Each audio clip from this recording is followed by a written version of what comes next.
primer lugar, nada, daros a todos la bienvenida a esta nueva reunión del Círculo de Charlas Coloquio de la Valenciana.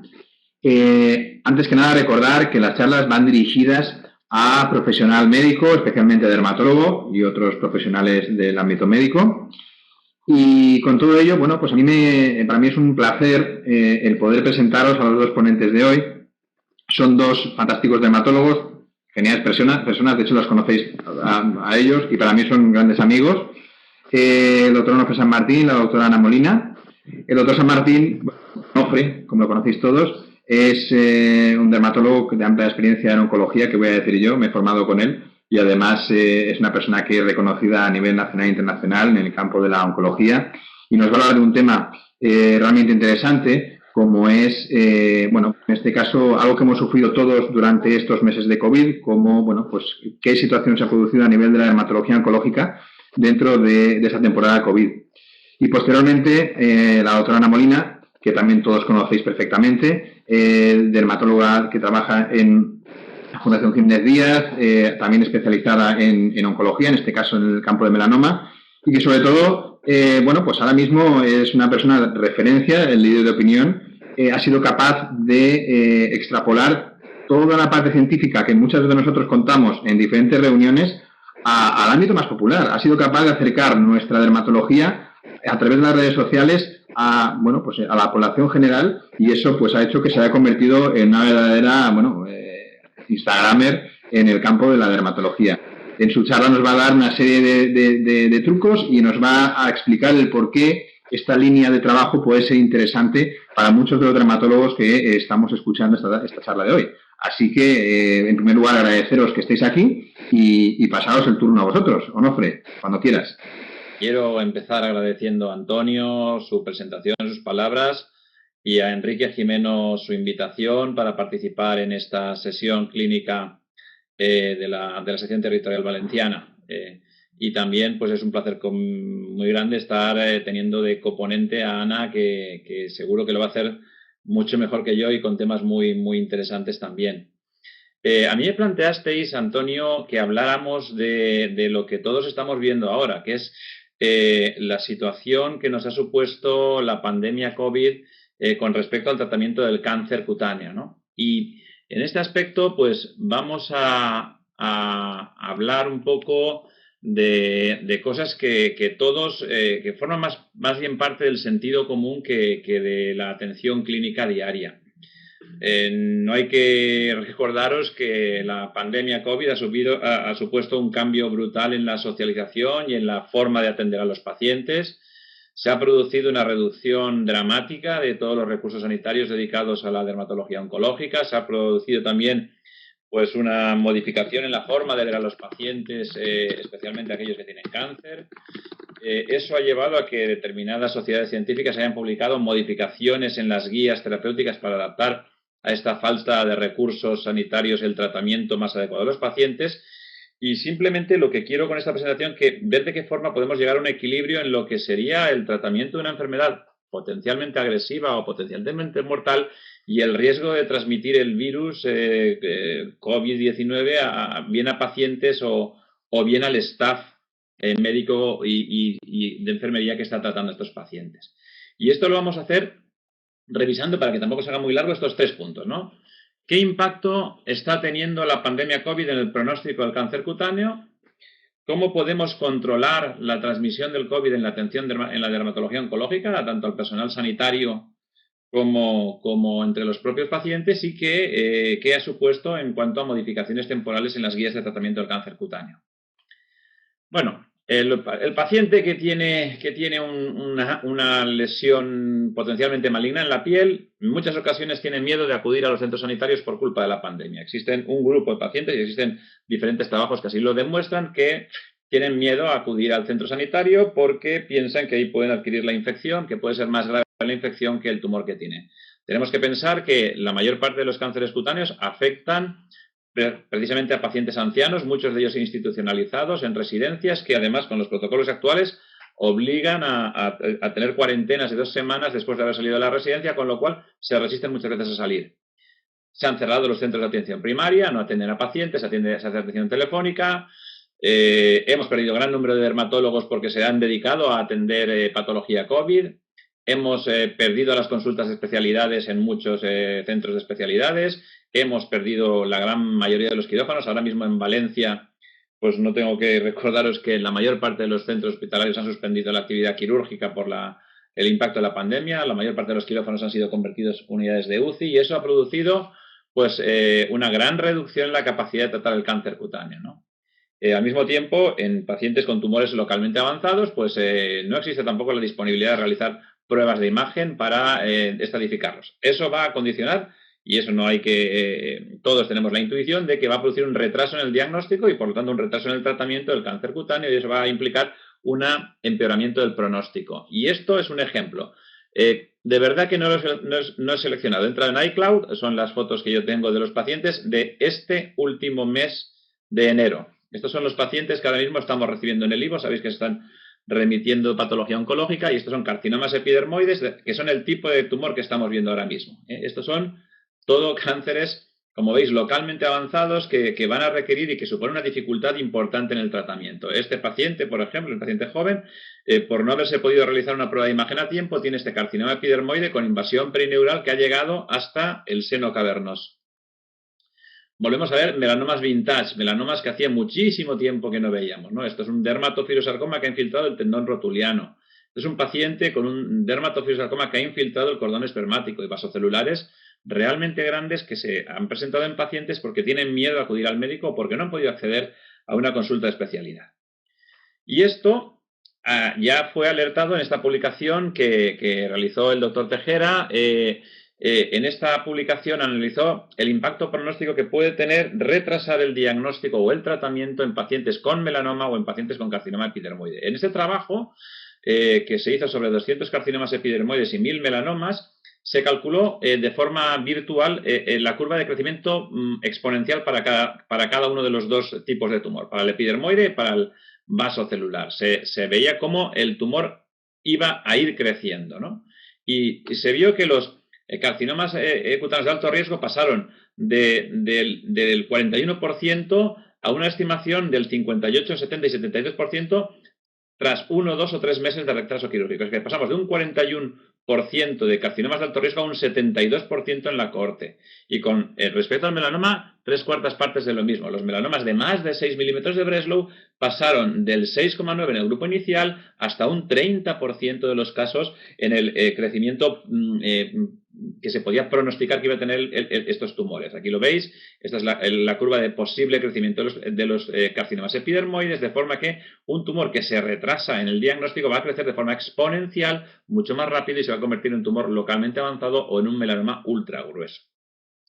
Este trabajo tiene el sesgo de que es un trabajo no prospectivo, sino que se ha realizado para intentar ver cómo el tumor va a seguir creciendo y eso cómo va a reducir las posibilidades de sobrevivir de los pacientes y de hecho eso se calculó una disminución de la supervivencia en los epidermoides del 8,2% a los 5 años tras un retraso en el tratamiento de 3 meses y en el grupo de los melanomas de un 14% de reducción de la supervivencia. Es decir, que podemos pronosticar que va a producirse un menoscabo en la supervivencia de nuestros pacientes con cáncer cutáneo por este retraso en el tratamiento. Pero es que esto ya se ha estudiado de forma real y esto es un trabajo que también propuso el doctor Tejera, que ahora mismo está siendo evaluado en el Journal de la Academia Europea, en el cual ya se compararon. Él propuso que miráramos los pacientes con melanoma y con carcinoma epidermoide cutáneo que fueron intervenidos en los meses de marzo, entre marzo, abril, mayo y junio del 2019 y compararlos con las mismas fechas en el 2020, en plena pandemia, en pleno confinamiento. Bueno, pues lo primero que nos llamó la atención es se hizo en 18 centros hospitalarios en España que en el carcinoma epidermoide cutáneo se habían operado 770 en el 2019, mientras que se operaron solo 429 en el 2020.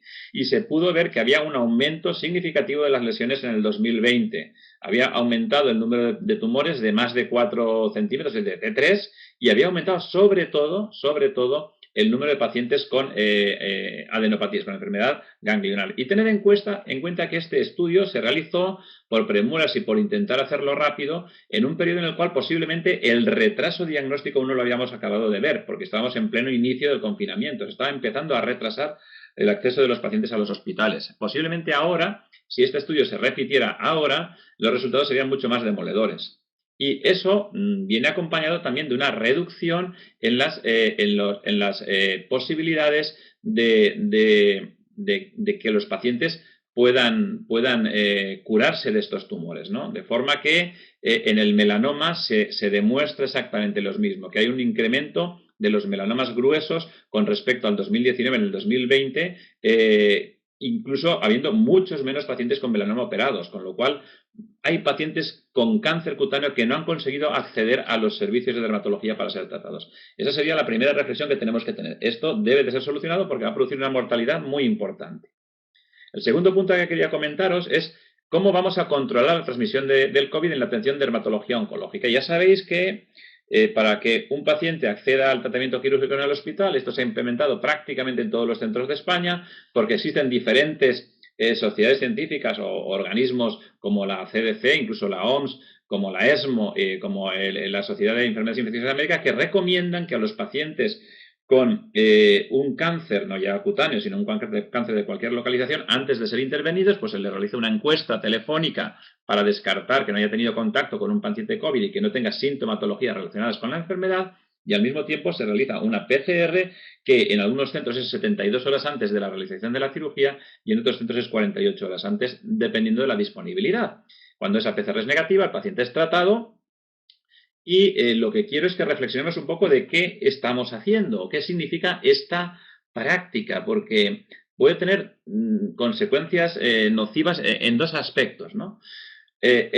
La técnica más sensible, además es la mejor técnica para diagnosticar la infección por COVID-19 en la actualidad, por el SARS-CoV-2, es la PCR, ¿no? Pero hemos de saber realmente qué significa un test de PCR positivo o un test de PCR negativo, porque conocemos muy bien o estamos familiarizados con las tasas de sensibilidad y de especificidad, y esta técnica pues tiene unas tasas de sensibilidad y especificidad que dependerán del contexto epidemiológico en el cual nos encontremos, del momento en el cual le hagamos la toma de muestra al paciente y de la sensibilidad y especificidad que tiene cada una de estas técnicas que podemos emplear. Vamos a fijarnos en la PCR. Lo primero que hemos de saber es que los pacientes ya contagiados y con capacidad infectiva, en las primeras 24 o 48 horas, la PCR no va a ser sensible para detectar la infección, con lo cual, si el paciente está empezando la infección, no vamos a obtener ningún resultado positivo.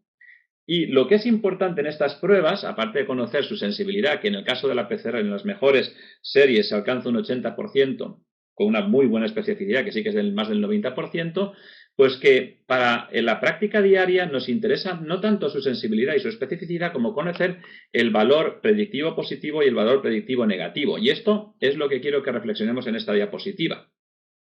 Hemos de saber que cuando la prevalencia de la enfermedad es baja, es decir, como habíamos estado en Valencia hasta el mes de noviembre, con realmente una incidencia baja y una prevalencia baja de infección por COVID, pues ese valor predictivo positivo es realmente muy bajo. El valor predictivo positivo significa que un paciente que es positivo realmente tiene la enfermedad. Bueno, pues ese valor predictivo positivo en una prevalencia baja no llega prácticamente a un 30-40%. Eso significa que un gran porcentaje de pacientes que tienen una prueba positiva, una PCR positiva para COVID, realmente no tienen la enfermedad. Y ese paciente va a ser descartado para un tratamiento de una enfermedad que es potencialmente mortal, por ejemplo, como la extirpación de un melanoma. O sea que en un contexto epidemiológico en el cual exista baja incidencia de COVID, pues realmente la técnica de la PCR hace que no puedan someterse a pruebas o a tratamientos adecuados. Esto, por ejemplo, es especialmente importante, por ejemplo, pues en una colonoscopia para descartar la presencia de un cáncer de colon o en la realización de una prueba invasiva para otros tumores mucho más peligrosos que algún cáncer de piel, pero puede ser también para el tratamiento de un melanoma.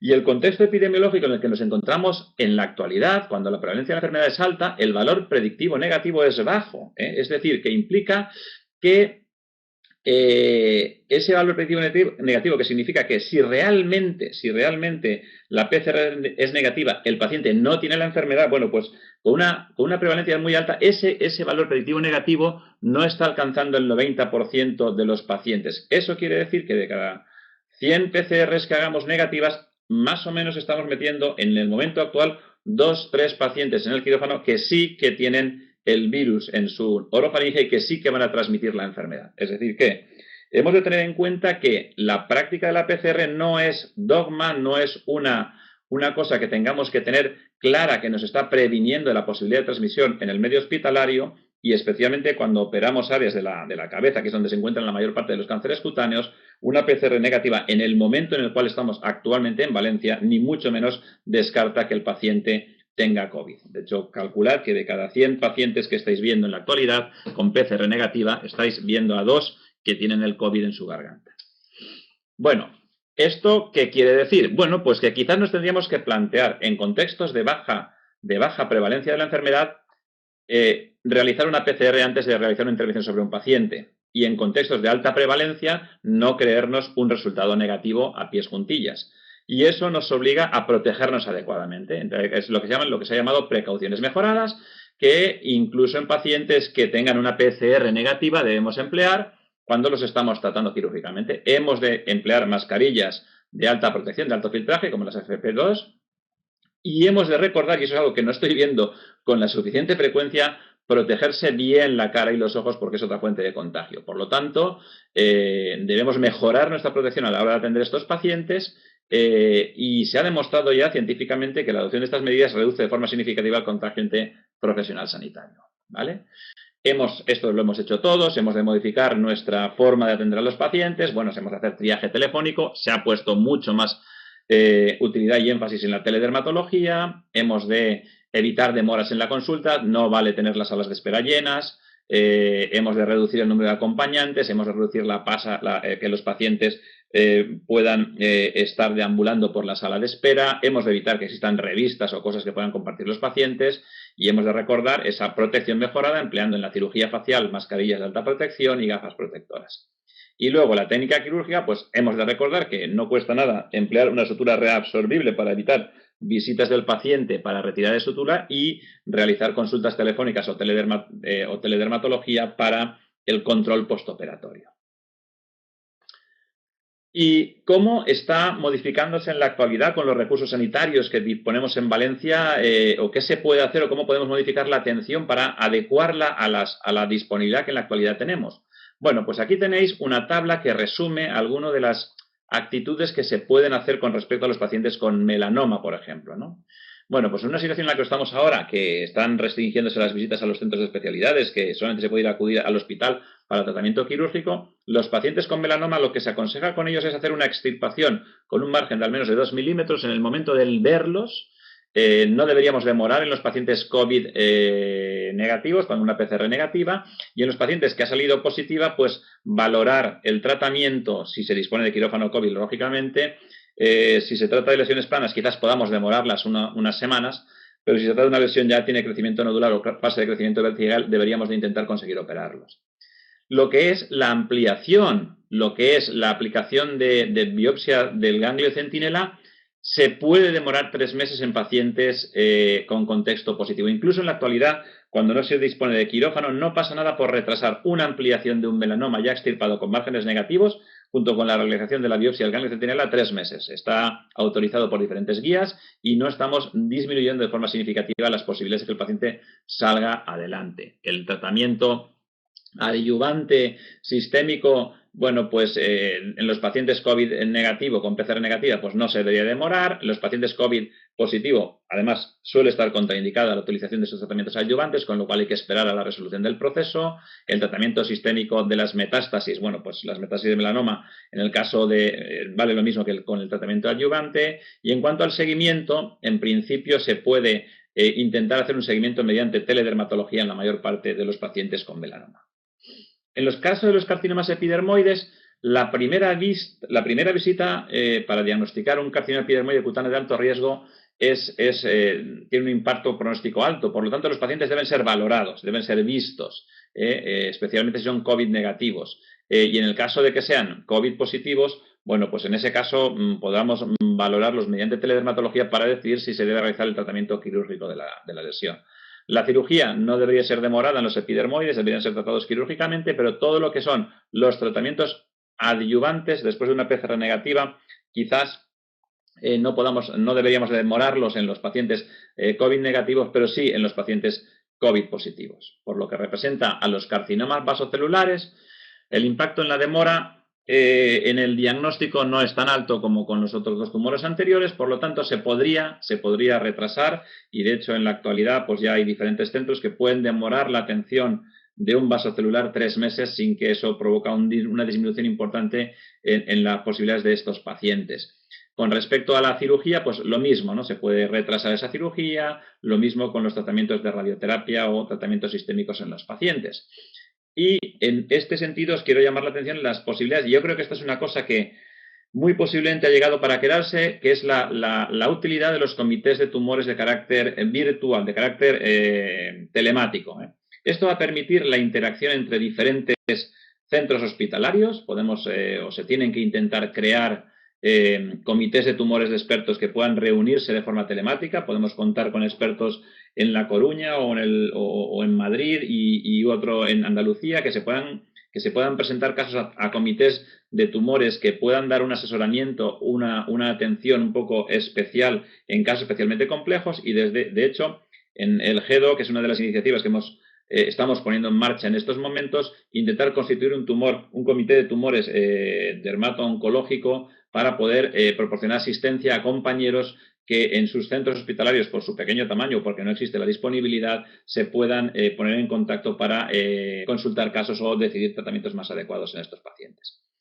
¿Cuándo no está indicada la cirugía y vamos a emplear tratamientos sistémicos? Pues en cáncer cutáneo localmente avanzado, tumores que no son operables por alguna razón, tumores que han recidido muchas veces después de la cirugía o después de la radioterapia, tumores cutáneos metastásicos que ya han dado metástasis ganglionares o metástasis a distancia o metástasis en tránsito, tumores múltiples muy numerosos, bien por genodermatosis como el Gorlin o porque sean pacientes trasplantados, pacientes que necesiten adyuvancia o neoadyuvancia, especialmente frecuente en el Merkel, en el epidermoide localmente avanzado, en el de alto riesgo y en los melanomas en estadio 3 y 4, y en pacientes que tengan comorbilidades que imposibiliten la entrada del paciente al quirófano. Bueno, en estos casos vamos a poder emplear tratamientos sistémicos para el cáncer cutáneo, que vamos a resumir muy rápidamente. Recordad que disponemos actualmente de los inhibidores del HESGOC para el tratamiento del carcinoma vasocelular, tanto SONI de HIP como VISMO de HIP. Un tratamiento que proporciona unas tasas de respuesta en torno al 70%, que evitan la cirugía, con una toxicidad relativamente bien tolerada y que no tiene sentido prolongar el tratamiento mucho más allá de los 6-9 meses porque no se va a producir una mejora en la respuesta. Con respecto a la utilización de inhibidores del EGFR, como el cetuximab, el panitumumab y los inhibidores de la tirosinquinasa en el carcinoma epidermoide cutáneo, pues tienen unos beneficios clínicos modestos, unas tasas de respuesta del 40%, pero de corta duración, pero que sí que, si se asocian a radioterapia, en determinadas situaciones pueden evitar cirugías que no serán realizables, ¿no? Los inhibidores de RAF y del MEK en el melanoma, pues tienen unas tasas de respuesta del 70%. El problema es que son aplicables solamente a pacientes con la mutación BRAF V600E y además existe al cabo del tiempo un escape de la respuesta por el desarrollo de resistencia. La introducción de la inmunoterapia en diferentes tipos de cáncer, como en el melanoma, como en el carcinoma epidermoide cutáneo, como en el Merkel, ha mejorado el pronóstico de los pacientes con enfermedad metastásica y disponemos de fármacos anti-PD1, ¿no?, como el pembrolizumab, el nivolumab y el cemiplimab, cada uno con sus indicaciones, como las que estáis viendo aquí. Se pueden emplear tanto en el carcinoma epidermoide como en el melanoma. Pembrolizumab y nivolumab se emplean en melanoma y los tres se emplean en el carcinoma epidermoide cutáneo. Cemiplimab es un fármaco que ha recibido la aprobación exclusiva para carcinoma epidermoide cutáneo y posiblemente para otros tipos de cáncer cutáneo no melanoma avanzados y provocan muy buenas tasas de respuesta, como ahora veréis. Y los anti-PDL1, que son el atezolizumab, que no dispone de indicación en dermatología en la actualidad, y el avelumab, que dispone de la indicación para el tratamiento del carcinoma de células de Merkel metastásico. Recordaros que estos fármacos han sufrido en la actualidad modificaciones en el esquema terapéutico, de forma que los pacientes no tienen que acudir al hospital todos los meses, sino que se puede demorar el tratamiento cada 3 meses. Estos inhibidores del checkpoint inmune tienen tasas de respuesta no muy altas, inferiores al 40%, pero lo importante es que son respuestas duraderas, muy asociadas a la curación, como en este paciente con un carcinoma epidermoide localmente avanzado que afectaba al hueso. Y está por explorar la utilidad neoadyuvante en estos tumores localmente avanzados. La reflexión que os hago con la presentación de estos fármacos básicamente es que los dermatólogos tenemos que ser actores en el diagnóstico y en el tratamiento de estos tumores, y tenemos que tener en cuenta que conviene que los conozcamos, los apliquemos y estemos participando de forma activa en los comités de tumores haciendo su indicación. Y con esto quiero despedirme, volver a dar las gracias por estar aquí escuchando la presentación y dispuesto a escuchar vuestras preguntas cuando lo necesitéis. Muchísimas gracias, Onofre.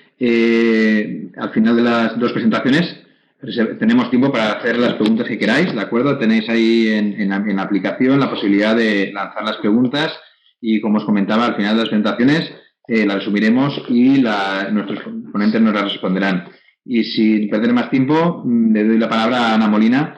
Y bueno, suerte, cuéntanos. Pues nada, bueno, muchas gracias a todos. Menudo honor estar aquí. Después de lo alto que ha dejado Onofre el listón, bueno, vamos a hablar de un tema completamente diferente y que la verdad es que me hace ilusión, porque después de tanto tiempo, pues hablando de dermatología pura y dura, pues bueno, poder hablar de algo que me apasiona tanto como este tema, pues es bastante interesante. Entonces, cuando pensamos en nuestro entorno laboral, porque después de ver ese título y ver nuevas oportunidades en el mundo laboral, ¿no? Pues hay que volver de dónde venimos, ¿no? Todos venimos de un entorno laboral que siempre hemos entendido, no sé vosotros, pero al menos yo en general, como un triángulo, ¿no? Formado por esa parte asistencial a la que la mayoría de nosotros, sobre todo aquí en España, le damos mucho valor, la docencia y la investigación. Algunos también tienen ese componente de gestión cuando son jefes de servicio, etcétera, ¿vale? O de política incluso, pero bueno, parece que todos nos movemos sobre todo en ese triángulo que es una mayoría de asistencia. Y cuando pensamos en la asistencia, pues muchos nos movemos por un esquema como este, ¿no? Yo por las mañanas en la pública, en este caso yo en la Fundación Jiménez Díaz, y por las tardes en alguna consulta privada. Yo en este caso he tenido la suerte pues, de tener 2 jefes en ambas partes, a Requena, yo le decía, tengo las 2 R's, ¿no? A Requena y a Ricardo, que bueno, son personas que me han aportado muchísimo, pero sí que yo, después de, claro, ya llevo 15 años, sí que notaba que al final tenía muchísimo componente asistencial, ¿no? O sea, pasaba toda la mañana viendo pacientes y toda la tarde también, ¿no? Que supongo que os pasará a muchos. Y claro, cuando miraba, porque me daba por leer pues muchos libros siempre me ha gustado mucho saber hacia dónde iba el futuro del trabajo y bueno, en este sentido supongo que muchos habréis leído las teorías de Robert Kiyosaki, que es un economista el que escribió Padre Rico, Padre Pobre, que es un bestseller, y él siempre hablaba del cuadrante del flujo del dinero, ¿no? Como que se dividía entre aquellas personas que eran empleadas, ¿no? Trabajaban por cuenta ajena, que somos la mayoría de los médicos. Algunos nos hacíamos autónomos para un poco pues, tener práctica privada, ¿verdad? Lo que pasa es que seguíamos muchas veces siendo autoempleados o lo que es peor, siendo MELS, ¿no? O sea, ahora se me ha ido la palabra, bueno, un falso autónomo, ¿no? Pero muy poquitos dan el paso de montar una empresa, ¿no? Montar una consulta privada y, bueno, muchos menos ya dan el paso a ser inversionistas. Y es cierto que un poco el cómo entendemos el emprender dentro del mundo médico suele ir asociado a montar una clínica privada. Por otro lado, yo volvía al trabajo y, bueno, pues empezaba a ver que a pesar de haber elegido una especialidad que tiene pues bueno, el número 1 del MIR, somos los más privilegiados, pues notaba que al final pues veía artículos como estos, ¿no? Que conforme avanzamos en la era digital, conforme avanzamos con esa digitalización y esa excesiva documentación que se nos requiere en el trabajo, pues cada vez había más médicos que sufrían síndrome de burnout. Y cuando me puse a explorar el síndrome de burnout, o del profesional quemado, que los médicos solemos estar a la cabeza, me di cuenta que nunca me esperaba, o sea, nunca esperé que la dermatología apareciera en los rankings más altos, ¿no? Y esto ha sido en los últimos años, se ha ido colocando en los rankings más altos por culpa de la digitalización, porque ahora tenemos que documentar mucho más, y al tener que documentar mucho más, como médicos de familia y dermatólogos somos los que más pacientes vemos, pues parece que eso ha podido contribuir, ¿no? Entonces, bueno, pues durante toda esta pandemia, que todos hemos tenido bastante tiempo para reflexionar, a mí me dio por leer acerca del futuro del trabajo, ¿no? Hace mucho tiempo que llevo interesándome por eso, y a raíz de ahí hay dos libros que a mí me gustan mucho, no sé si los conocéis, son de una periodista, Raquel Roca, aunque obviamente la palabra nomad, que no es suya, es de otra persona, es de un americano, pero habla un poco de que los trabajadores del futuro serán los nomads, ¿no? Los trabajadores es un juego de palabra con knowledge, conocimiento, y nomad, ¿no? Pues son trabajadores del conocimiento que se prevé que van a pasar de intercambiar tiempo por dinero, que es lo que muchos hacemos, obviamente también conocimiento, pero en relación al tiempo, a intercambiar conocimiento, ¿no? Por dinero. Y además pues eso, tiene una serie de cualidades, que además ha escrito otro libro que se llama Silver Surfers, que también está muy bien, habla de cómo el futuro laboral a partir de los 40 es cuando más interesante se pone, sobre todo en esta era digital del conocimiento, pero bueno, parece que el perfil laboral del futuro sí que es el nomad, y yo creo que con la pandemia esto se ha incrementado y todos hemos visto cómo se ha acelerado pues esta entrada en el mundo digital, ¿no? Entonces parece que estos trabajadores del futuro van a exigir, ya lo estamos viendo, condiciones mucho más flexibles, entornos laborales pues que les permitan horarios y trabajar desde varios lugares, poder trabajar desde casa y sobre todo pues eso, trabajar en base a sus conocimientos. Cuando uno imagina la palabra nomad, quizá piense más en esto, ¿no? En un nómada digital, que es como lo que siempre nos llega y está tan de moda, pero bueno, es más bien esto otro, ¿no? Es más bien profesionales que interactúan entre ellos, que abren un poco su conocimiento, tienen un conocimiento algo más transversal y empiezan a tener conocimientos de marketing, de finanzas, de otras áreas que les permiten estar conectados y efectivamente trabajar en un entorno digital mucho más completo y también desde cualquier lugar. Ya sabéis que han proliferado muchísimo los coworking, son esos espacios de trabajo compartido. Yo, de hecho, desde hace justo un mes he cambiado mi consulta privada por las tardes por un coworking. Ahora estoy rodeada de empresarios jóvenes y de startuperos, como le llaman ellos, que hablan en otro idioma, pero bueno. Entonces, claro, yo decía, bueno, ¿y cómo puedo yo convertirme en un nomad, ¿no? Si esto es el futuro laboral y cuando lees tanto sobre ello y empiezas a indagar, la verdad es que es súper interesante. ¿Cómo puedo ser un nómad de la salud, ¿no? ¿Cómo puedo ser una trabajadora del conocimiento de la salud? Porque al final la asistencia me gusta, pero me agota, ¿no? Y me gustaría, pues, a lo mejor, pues por las tardes poder empezar a trabajar con ese conocimiento sin tener que ver tantos pacientes, ¿no? Pero claro, cuando te dicen que vas a intercambiar tu conocimiento por dinero y dices, bueno, pero si yo ya estoy viviendo en una sociedad a la que le sobra información, si vivimos en la era de la infoxicación, si estamos desorientados todos de la cantidad y la avalancha, tenemos ahora mismo un buffet libre de información, ¿no? En la que elegir. Pues bueno, pues precisamente por eso, o sea, precisamente esta es la clave, cuando en una sociedad o en una época como la que vivimos ahora, en la que la información es tan fácil de conseguir, el conocimiento es muy difícil de encontrar, ¿vale?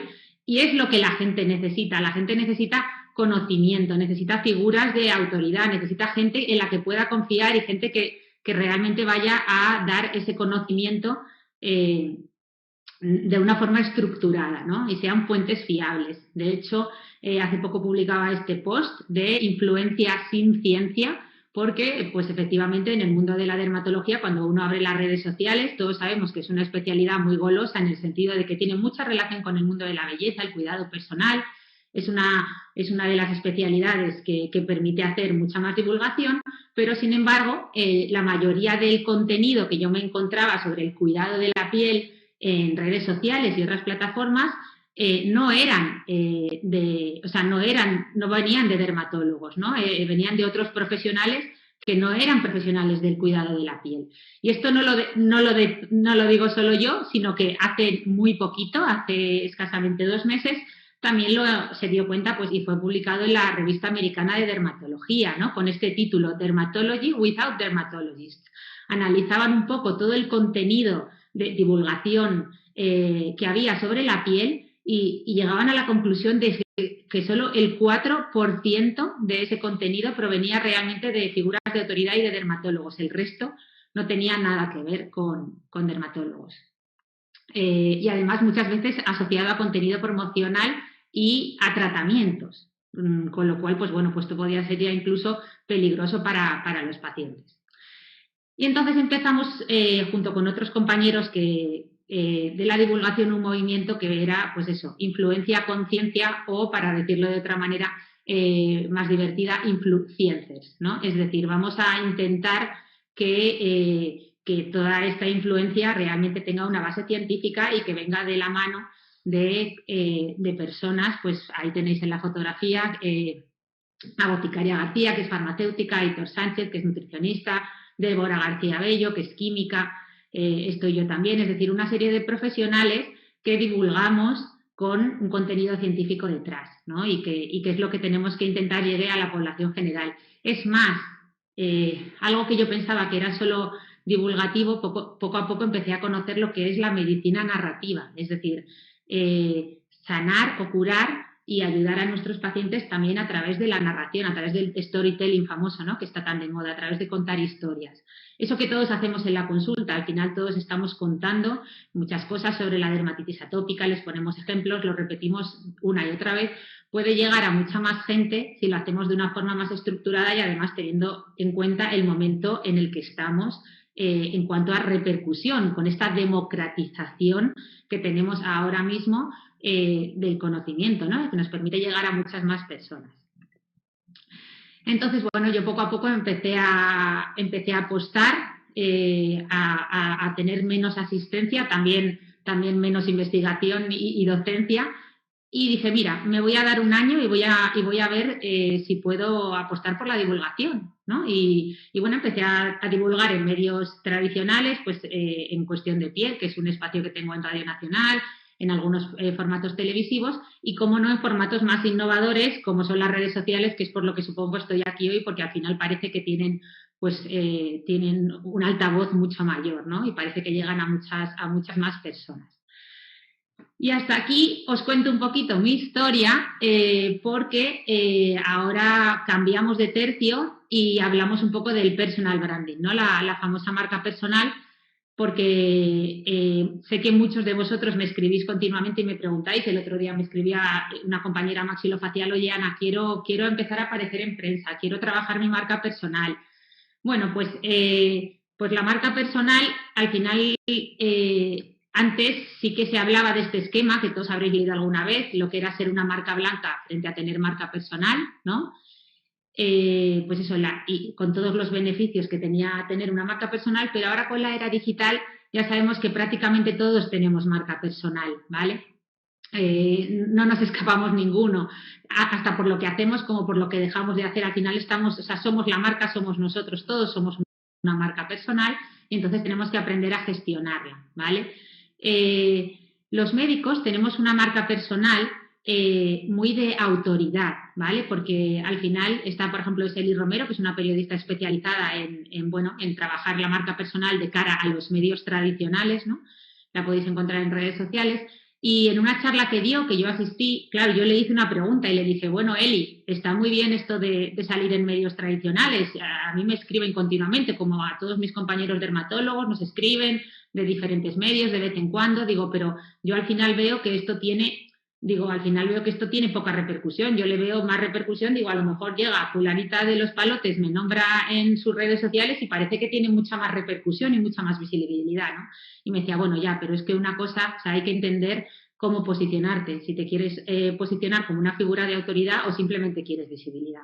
Los médicos ya estamos, y más los dermatólogos, posicionados como figura de autoridad, y es lo que tenemos que mantener.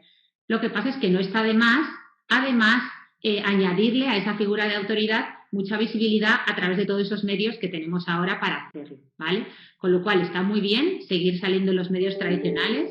Esto nos posiciona como figura de autoridad, que ya lo éramos, pero termina de consolidarlo y además los periodistas que trabajan en medios tradicionales es lo que buscan, pero sí que tenemos que intentar tener también de forma paralela una estrategia de marketing, ya que todos tenemos una marca personal, vamos a tener una estrategia de marketing personal, aunque sea muy pequeñita, para ver cómo gestionar esa marca personal que estamos dejando, queramos o no, al final está quedando ahí, ¿no? Entonces, cuando pensamos en una estrategia de marketing, pues bueno, la palabra marketing seguro que la veis y estaréis todos diciendo, ay Dios mío, el marketing, pues es como ese mundo tan oscuro, ¿verdad? Y tan negativo, es que casi prefiero no saberlo, ¿no? Bueno, pues os digo que todos estáis haciendo marketing ya, ¿vale? Estáis haciendo marketing de contenidos, todos, absolutamente todos, y además estáis haciendo el mejor marketing, que es el marketing de contenidos, ¿vale? Es una de las mejores estrategias de marketing más eficaces. Cada vez todos los estudios llegan a la conclusión de que es la mejor estrategia de marketing que existe y todos lo estáis haciendo de alguna manera, bien a través de una charla en un congreso, una nota de prensa, algo que ponéis en vuestras redes sociales, los que tenéis blog en vuestro blog, otros en la web de vuestra clínica, pero todos, absolutamente todos, estamos haciendo marketing de contenidos. Y el marketing de contenidos es una estrategia excelente cuando lo comparamos con la publicidad tradicional, porque la publicidad tradicional normalmente interrumpe, ¿no? Es algo que tú no has pedido y de repente te interrumpe. Y además ya se ha visto que ese engagement que genera, esa atracción o ese interés dura apenas unos minutos, ¿vale? Mientras que el marketing de contenidos normalmente aporta soluciones a las personas, son gente a la que le damos una información de valor que buscaban y querían, y además genera un sentimiento de reciprocidad en la persona que lo recibe, de forma que esa persona va a estar agradecida contigo, va a sentir, o sea, tiene un sentimiento de reciprocidad. Si en algún momento tú, por ejemplo, escribes un libro o tienes una consulta, van a ir a verte a ti, van a intentar, o sea, les has ayudado, les has aportado algo que realmente ellos consideran de valor y luego quieren corresponder, ¿vale? Te van a buscar y no se van a olvidar de ti. Entonces, podemos hacer el marketing de contenidos un poco alocado, que estamos haciendo la mayoría, porque no sabíamos ni que lo estábamos haciendo. Yo misma, hasta hace poco, decía marketing, pero ¿qué marketing? Si yo no tengo ninguna estrategia de marketing, si yo es que no hago marketing. Pues no, Ana, estabas haciendo marketing de contenidos y no lo sabías, ¿vale? Y por eso me puse a estructurar ese marketing de contenidos. ¿Cómo sería un marketing de contenidos ideal? Pues sería generar unos contenidos de origen que la mayoría de nosotros tenemos, ¿vale? Porque son pues contenidos que ya tenemos seguro de material que hemos elaborado para los pacientes sobre acné, sobre dermatitis, etcétera. Eso lo podemos utilizar en formato, digamos, más grande, más denso, más sólido, en formatos tipo podcast o en un blog, y luego a partir de ahí partirlo en trocitos muy pequeños y generar muchos microcontenidos para las redes sociales, ¿vale? Eso sería la estrategia ideal. Y además tenemos la suerte de que los dermatólogos, normalmente la gente cuando piensa en marketing de contenidos me pasaban estos mapas mentales de cómo hacer un marketing de contenidos y yo me daba la risa, digo, pero porque la gente el problema que tiene es que no sabe ni por dónde empezar, no sabe qué contenidos pueden ser de interés. Nosotros ese trabajo lo tenemos hecho, nuestros contenidos interesan y mucho, ¿vale? Y el mapa lo tenemos perfectamente todos en la cabeza.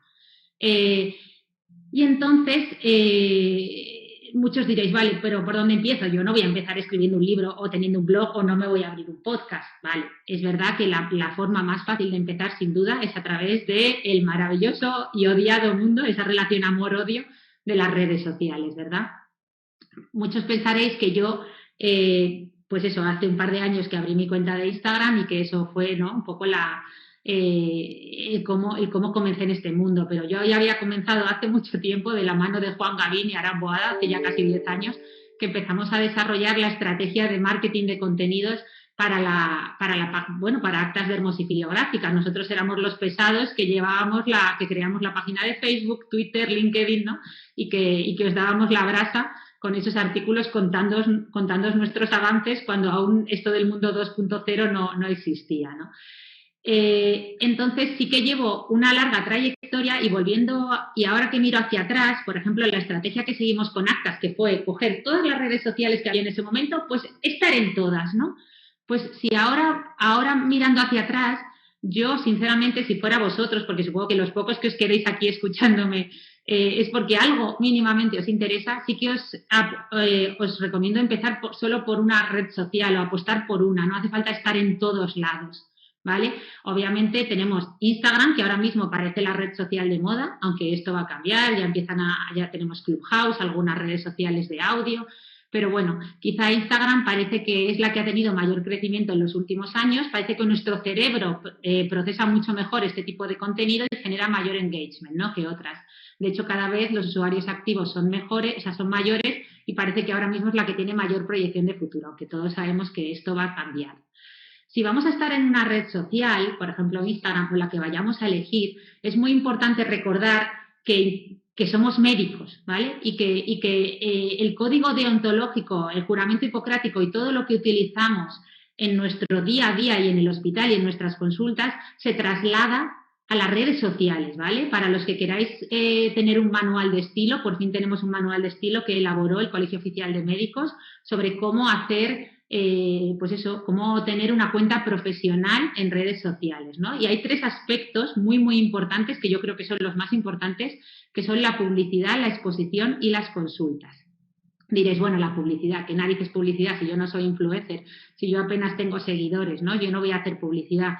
Bueno, todos somos algo influencers y además las marcas se dan cuenta de que al final los nichos, todos empezamos por fin a entender lo que es un nicho, ¿no? Todos nos vamos dando cuenta de que al final tiene los microinfluencers, aquellos que tienen por debajo de 20.000 seguidores, si son expertos en su campo y pues suelen tener mucha más influencia en esos nichos que a lo mejor los celebrities, ¿no? Y eso lo tienen muy claro. Pero claro, por lo tanto, las marcas os van a escribir y probablemente muchos de los que estéis aquí ya os están escribiendo las marcas. A mí me pasa, pero es muy importante saber gestionar esa publicidad, ¿vale? ¿Hasta qué punto vamos a hacer publicidad? Yo tenía una discusión hace poco con algunos otros compañeros, yo decía, bueno, yo es que no voy a hacer nada de publicidad. Me decían, bueno, no es hacer publicidad o no hacerla, es el cómo se hace, ¿vale? Porque esto va a tener un impacto directo en tu credibilidad como profesional, ¿vale? Con lo cual, pues podemos apostar por alguna relación con marcas, pues dentro de campañas que tengan pues una campaña de fotoprotección infantil, cosas así con determinadas marcas que vaya un poco más allá, ¿no? Pero intentar cuidar mucho esa publicidad tradicional y sobre todo cuidar, pues ya sabéis que ha habido incluso y está habiendo muchas sanciones a médicos estéticos, por ejemplo, por los sorteos, ¿vale? No podemos sortear un tratamiento estético en redes sociales. Tú no puedes sortear un tratamiento con toxina botulínica, ¿vale? Es un tratamiento médico, tendremos que ver si ese tratamiento está indicado. Es como si sorteásemos una apendicectomía, ¿vale? No se pueden sortear tratamientos médicos y eso ha generado mucho debate y sanciones que muchos habréis escuchado a compañeros médicos, ¿vale? Otra cosa importante es gestionar la exposición que vamos a tener. Al fin y al cabo, tenemos que respetar y transmitir los valores de un colectivo médico al que pertenecemos, ¿vale? Entonces, podemos exponer algo de nuestra vida, eso siempre genera atracción, pero hay que hacerlo, es mejor hacerlo en una cuenta personal, ¿vale? En nuestra cuenta profesional que sea mínimo y que sea siempre desde un punto de vista recordando que somos profesionales. Y luego hay un aspecto muy importante que tenemos y ya estoy terminando, que tenemos que tener en cuenta y es entender si vamos a tener una comunidad o una audiencia. Yo sé que todos habréis escuchado eso de no, mi comunidad la comunidad está sobrevalorada, ¿vale? ¿Qué pasa cuando un médico entra en redes sociales? Pues sí, tiene una comunidad enorme. No hay nada que interese más, por ejemplo, que un dermatólogo, ¿no? Pero al final empiezan a llegar una avalancha de mensajes privados que no son más que una teledermatología gratis, pues te mando 7 fotos de mi marido, de mi hijo, de mi prima, te escribo sin parar. Entonces, bueno, ¿hasta qué punto nosotros podemos tener una comunidad? Pues yo pronto entendí que no, pronto dejé de contestar mensajes. Sí que sigue habiendo algo de comunidad, porque al fin y al cabo, si lo veis ahí, luego se contestan entre ellos, es decir, se van contestando, se van ayudando, pues la doctora el otro día dijo no sé qué. Bueno, pero yo poco a poco me voy posicionando más hacia un formato de audiencia con algo de comunidad, pero es muy difícil, pues eso, contestar. Y ya termino con la pregunta del millón, que supongo que es la que muchos habréis dicho, bueno, pero tú le has titulado a esta charla, le has titulado Nuevas oportunidades laborales en la era digital. ¿Se puede vivir? ¿Podemos, por ejemplo, dejar de trabajar en la consulta privada y apostar por hacer algo así? Por hacer un marketing, o sea, por hacer algo de divulgación. ¿Y podría ser una salida laboral esto para dermatólogos, para médicos? Pues desde luego que sí, ¿vale? Y sobre todo con el mundo online. Hay un libro que está muy bien, que yo me he leído recientemente, de Miquel Baixas, que es un mentor de negocios online. Yo creo que perfectamente sí, para todas esas personas que estén un poco agotadas, que realmente pues vean que tienen una sobrecarga de asistencia y que quieren hacer algo diferente, yo creo que hay muchas formas de monetizar esta transmisión de conocimiento a través de, en este momento digital, ¿no? Podemos hacer un trabajo en medios tradicionales como divulgadores científicos, yo es la mayor parte de lo que hago, pero bueno, también podemos hacer colaboraciones con marcas siguiendo, pues como hemos hablado, esas premisas de que hay que tener mucho cuidado para que no tenga impacto en nuestra credibilidad. Podemos hacer charlas de divulgación remuneradas, podemos crear un podcast, crear cualquier tipo de infoproducto, un libro, cursos, etcétera, que además, pues muchas veces hay gente, hay mecenas que pueden patrocinar indirectamente sin tener que hablar de producto. Y bueno, podemos hacer muchas cosas más, ¿no? Y lo más importante es que hay muchos compañeros que ya lo están haciendo. Tenemos muchos compañeros, aquí tenéis a la autora Natalia Jiménez, Paloma Borregón, que trabajan o han trabajado en medios tradicionales, ¿no? En Saber Vivir, en Esto es Vida. También tenemos compañeros, pues como las compañeras de Dermotec, que están creando infoproductos que son y pueden ser rentables, como un podcast. De hecho, ya sabéis que Cristina Mitre, una de las gurús de los podcasts en España, siempre dice que en el futuro los médicos recetaremos podcast. Yo con esto estoy muy de acuerdo. O tenemos compañeras que están lanzando infoproductos, están lanzando cursos, están escribiendo libros y que todo esto es una forma de monetizar ese conocimiento, ¿no? Y de acercarnos a la población y de situarnos ahí de, oye, estamos aquí y nosotros somos los que realmente hablamos de la piel. Hablamos de la piel enferma, pero hablamos también de la piel sana, que es donde muchas veces tenemos más intrusismo, ¿no? Así que nada, ya termino con esto, que me he enrollado un poco. Solo deciros que os animo a que hagáis algún tipo de cambio. No sé si habéis visto, yo siempre hablo de ello, del documental de Netflix que habla de la felicidad, que dice que una de las cosas que más felicidad aporta al ser humano, sin duda, es la novedad, el cambio, el aprender cosas nuevas. Así que yo os animo a que cambiéis, a que os adentréis en este mundo, a que hagáis cosas diferentes. Es muy buena época para hacerlo. Cualquier duda, aquí estoy y espero que os haya servido de algo. Muchas gracias, Tatiana. La verdad es que habéis estado espectaculares los dos. Es muy importante recordar a la audiencia que que tenemos una encuesta de satisfacción para saber las opiniones en cuanto a las charlas de los ponentes, que yo creo que van a ser excelentes. Yo la verdad es que aprovecharía estos 2 minutos que tenemos para haceros un par de preguntas. En el caso de Onofre, me gustaría preguntarle, perdonadme, que tengo ahí una intervención. ¿No? Preséntanosla, Antonio, preséntanosla. Sí, os la enseño un momento. 200% la presentación. Está atendido. Dios mío, ella era la que tenía que ser la ponente. Está muy atenta.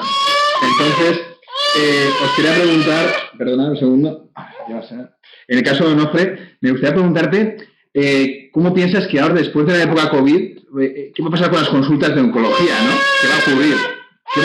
¿Nos vamos a encontrar con un desbordamiento absoluto?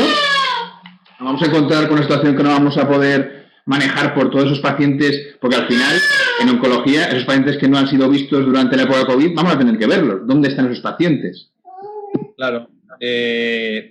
Sin duda, a nivel de dermatología oncológica, sin duda, pero por desgracia, pues va a pasar con el cáncer de mama, va a pasar con ovarios, porque yo creo que el cáncer cutáneo, al ser una enfermedad visible, pues va a ser, en cierto modo, pues es más, demanda más la atención más rápida.